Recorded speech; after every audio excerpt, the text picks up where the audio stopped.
Bonjour à tous, aujourd'hui on se retrouve dans une nouvelle vidéo qui vous expliquera tout ce qu'il faut savoir sur les extincteurs poudre.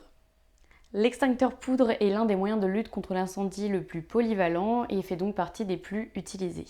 Dans cet article, nous explorons en détail les différentes caractéristiques, les différents types, le fonctionnement ou encore les avantages d'un extincteur à poudre.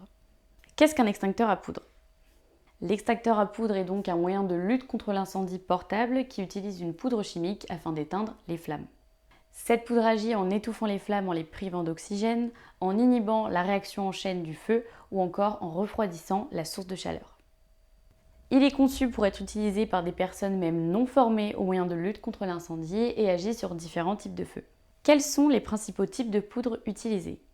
Effectivement, il existe différents types de poudre, chacune adaptée à des types d'incendies différents. Premièrement, la poudre ABC.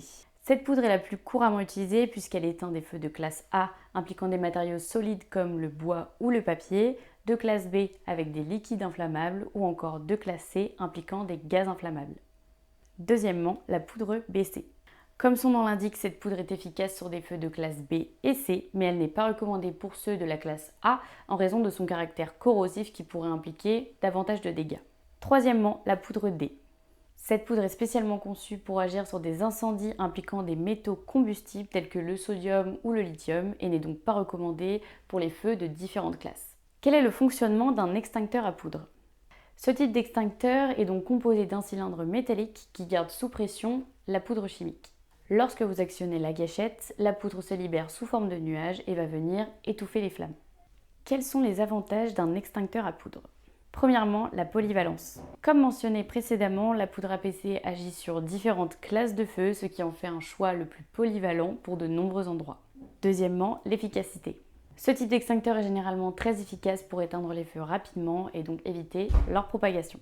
Troisièmement, la facilité d'utilisation. Comme nous le disions précédemment, les extincteurs à poudre sont conçus pour être utilisés même par des personnes non formées aux moyens de lutte contre l'incendie, ce qui les rend accessibles à tous. La facilité d'entretien. Effectivement, les extincteurs à poudre ne nécessitent que leur visite régulière annuelle que les techniciens d'ACS Prévention peuvent effectuer. Les recharges périodiques de poudre peuvent également contribuer à son efficacité sur le long terme. Enfin, la résistance aux basses températures. Les extincteurs à poudre peuvent être utilisés dans des conditions climatiques variées et peuvent résister à des températures très basses. Passons enfin aux conseils d'utilisation.